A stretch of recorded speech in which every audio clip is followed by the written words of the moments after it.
Assalamualaikum warahmatullahi wabarakatuh. Perkenalkan, saya Aulia dan Hofia Burhani dengan nomor induk mahasiswa 12140500027, Jurnalistik 3A.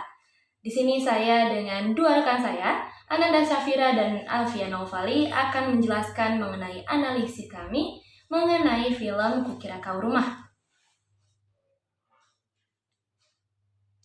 Film Kukira Kau Rumah ini adalah film yang disutradarai oleh Umay Shahab, pemuda kelahiran 2001. Film ini menceritakan Di dalam film ini ada beberapa tokoh yang akan saya. Di film ini ada beberapa Film Kukira Kau Rumah ini adalah film yang disutradarai oleh Umay Shahab, pemuda kelahiran 2001. Film ini menjelaskan tentang tokoh utamanya yang bernama Niskala yang telah saya analisis dan saya pahami bahwa dia adalah seorang perempuan yang mengidap bipolar yang diakibatkan karena terjatuh dari atap rumah sejak kecil. Sejak saat itu, orang tuanya sangat khawatir dengan kondisi Niskala, menganggap Niskala orang yang berbeda, menganggap Niskala tidak bisa normal seperti anak-anak yang lainnya, sehingga sedari kecil Niskala hanya memiliki dua orang teman, yaitu Dinda dan Okta. Orang tuanya sejak saat itu merasa sangat khawatir terhadap keadaan anaknya dan membatasi gerak-geriknya, ruang lingkupnya, bahkan ayahnya men-stop dia atau menghentikan sekolahnya, sehingga dia tidak sekolah dan dia berkuliah secara diam-diam. Yang hanya tahu dia berkuliah adalah dua teman sedari kecil, yaitu Dinda dan Okta, dan juga mamanya. Mamanya mengizinkan dia untuk berkuliah karena mamanya percaya bahwa dia mempunyai kemampuan yang lebih di atas keterbatasannya. Dia memiliki mental yang tidak baik, tapi dia juga memiliki hal-hal yang mungkin jauh lebih dari orang lain. Itu yang mamanya percaya. Tapi ayahnya tidak bisa melakukan hal yang sama. Ayahnya tetap khawatir dan membatasi segala ruang lingkup Niskala ini. Niskala menjadi seseorang yang cukup pandai. Dia pandai di dalam perkuliahannya, meskipun perkuliahannya ini tidak diketahui oleh ayahnya. Tapi dia berkuliah dengan lancar. Dia berteman dengan dua orang itu sedari kecil, Dinda dan Okta. Sampai akhirnya dia menemukan seseorang yang bisa membuat dia percaya dan yakin pada dirinya sendiri untuk bisa tampil di hadapan umum. Dia menyukai musik, dia menyukai lagu, dia menyukai untuk tampil di depan umum atau di panggung. Sementara ayahnya tidak bisa menerima itu. Dia bisa tampil di depan panggung, dia bisa bermusik, dia bisa bernyanyi dengan seseorang yang bernama Pram. Seseorang yang bernama Pram ini adalah seseorang yang dia temui pada saat masa perkuliahan. Dia menemui seseorang Pram ini adalah secara tidak sengaja di kampus, berkenalan, dan lalu akhirnya mereka menjadi dekat. Nah, menurut saya, sensasi yang dapat saya ambil dari ketika saya memperhatikan Niskala ini adalah Niskala ingin menjadi seseorang yang normal, ingin menjadi seseorang yang dianggap bisa melakukan hal yang orang lain lakukan juga.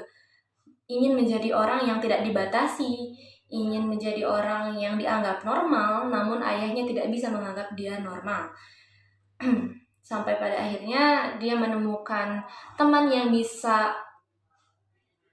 menuntun dia untuk menjadi diri sendiri, mencari kenormalan itu menjadi dia yang sebenarnya, dan tidak membedakan dia gitu, tidak menganggap dia beda, karena orang tuanya menganggap si Niskala ini adalah anak yang berbeda karena penyakit bipolar yang dideritanya. Nah, sosok selanjutnya adalah Pram. Pram ini akan diceritakan atau akan dianalisis oleh Ananda Syafira. Presentasikan hasil analisis psikologi saya mengenai salah satu tokoh utama di film Kukira Kau Rumah, yaitu tokoh Pram.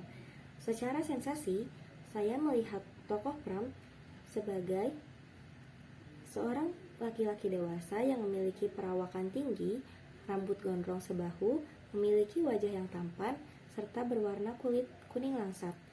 Lalu, dilihat dari cuplikan-cuplikan film tersebut, Pram juga merupakan seseorang yang suka bernyanyi, bermusik, serta menulis lagu. Lalu dilihat lagi dari cuplikan-cuplikan film tersebut, ia juga sebenarnya merupakan orang yang suka basa-basi terhadap orang lain. Ia suka menyapa orang lain. Ia juga bukan seseorang yang cuek, namun ia selalu terlihat sendirian dan tidak memiliki teman untuk ia mengobrol. Ia hanya terlihat sedang mendengarkan lagu atau bermain gadget. Maka dari itu, saya berpersepsi bahwa Pram sebenarnya merupakan seseorang yang kesepian. Lalu, konsep diri yang dimiliki Pram yaitu awalnya konsep diri negatif. Mengapa? Karena walaupun ia suka bermusik, menulis lagu, tetapi ia tidak percaya diri untuk menampilkan lagu-lagunya di khalayak umum. Namun, itu juga merupakan karena pengaruh lingkungan sekitarnya yang tidak mendukung ia dalam mencapai keinginannya ataupun menampilkan lagu-lagunya. Dari teman-temannya atau rekan kerjanya, ia selalu diejek ataupun dilarang untuk menyanyikan lagu-lagunya. Oleh karena itu, Pram merupakan seseorang yang tidak memiliki percaya diri yang tinggi. Ia juga sering terlihat sendirian dan murung karena ia tidak memiliki teman. Namun, setelah bertemu dengan salah satu tokoh utama lainnya, yaitu Niskala, ia menjadi sosok yang percaya diri, sosok yang periang, sering tertawa karena ia memiliki seseorang yang mendukung dia dan mendengarkan dia, serta dia memiliki teman untuk dia mengobrol, untuk dia bertukar pendapat, dan juga teman untuk bersenang-senang. Oleh karena itu, setelah bertemu dengan Niskala, Pram memiliki konsep diri yang positif karena ia juga jadi pantang menyerah dalam mencapai mimpi-mimpinya.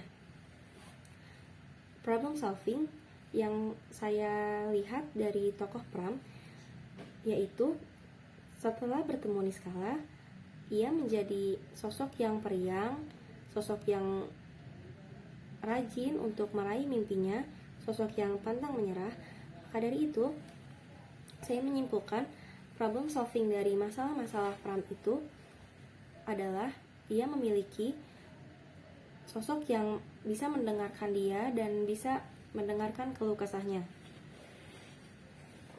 Saya akan menjelaskan hasil analisis saya dari salah satu tokoh Kukira Kau Rumah yang diperankan Kiki Narendra sebagai ayah Niskala.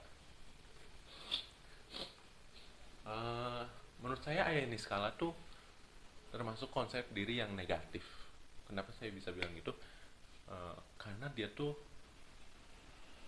sangat overprotective gitu sama Niskala, dan kayak dia tuh sangat emosional, mudah marah, dan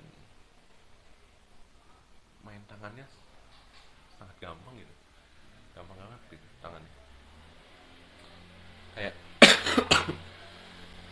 ada salah satu skin yang menunjukkan bahwa ayah Niskala itu sangat overprotective. Kayak ketika salah satu ceritanya Niskala tuh kayak ngerasa bersalah sama Pram gitu. Terus habis itu ngajak jalan-jalan Pram. Singkat cerita tuh kayak dia tuh pergi kemana gitu, kayak ke kafe, habis itu ke perpus sama nyanyi bareng gitu. Dan singkat cerita itu tuh sampai gelap gitu, sampai malam. Dan pas ayahnya pulang ke rumah, ketemu mamanya Niskala, papanya tuh nanya ke mamanya, Niskala udah tidur gitu. Terus mamanya tuh ngejawabnya bohong. Ya, Niskala udah tidur gitu.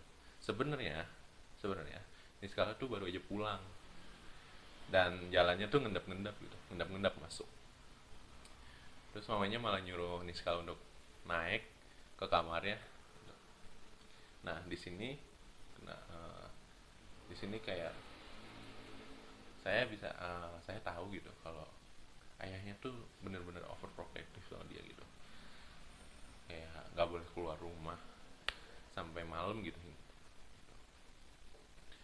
sampai kayak mamanya tuh kayak bersekutu gitu sama Niskala untuk berbohong supaya Niskala nggak diomelin gitu sama ayahnya.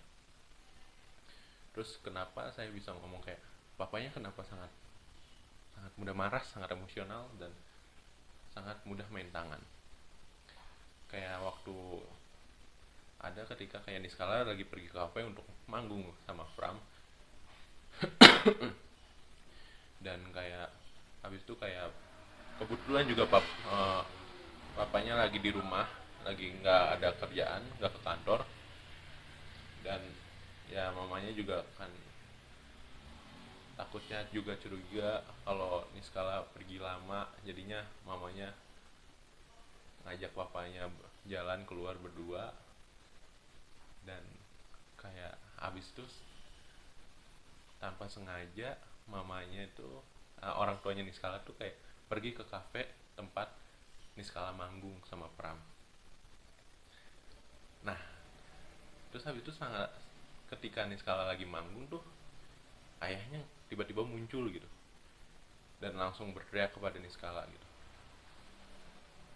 Abis itu langsung ayahnya maju ke Niskala, langsung narik tangannya agar Niskala pergi ke kafe dan pulang gitu. Abis itu Niskala nolak dan sambil ikut berteriak.